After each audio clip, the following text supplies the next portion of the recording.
ইসলামী ছাত্র শিবির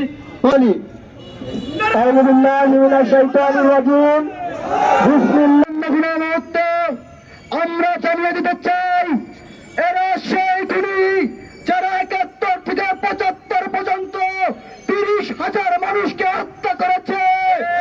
এরা সেই খুনি যারা ৯০ জনকে হত্যা করেছে। এরা সেই খুনি যারা ২০০৬ সালে পল্টন ট্র্যাজেডি উপহার দিয়েছে।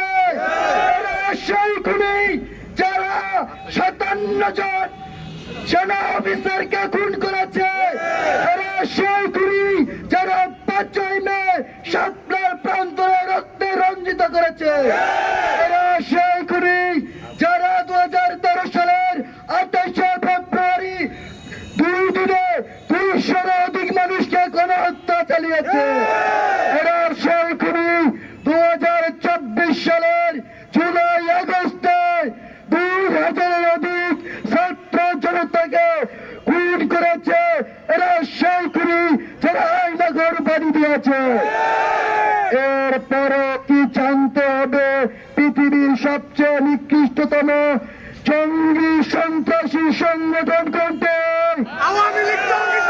এরা হচ্ছে ব্ল্যাক কুড়িকাস কাউন্সিল, সবচেয়ে নিকৃষ্টতম জঙ্গি সংগঠন।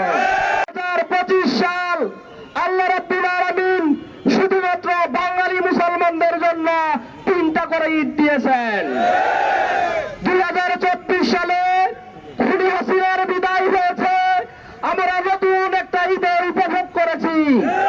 ২০২৫ সালে খুনি হাসিনার আওয়ামী লীগ নিষিদ্ধ হয়েছে, আমাদের জন্য আজকেও খুশির দিন। এই জন্য আমরা সবাই বলি ঈদ মোবারক, ঈদ মোবারক, ঈদ মোবারক। আপনারা মনে করবেন না আমাদের যুদ্ধ শেষ হয়েছে।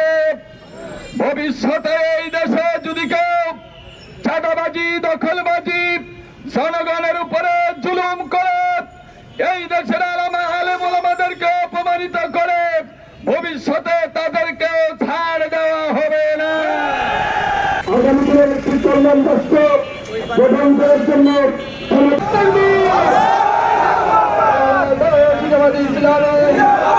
হয়ে আসছেন, ওনাদেরকে দ্রুত ওই জায়গায় ফেরত দেওয়ার অনুরোধ রাখছি। আল্লাহ হাফেজ।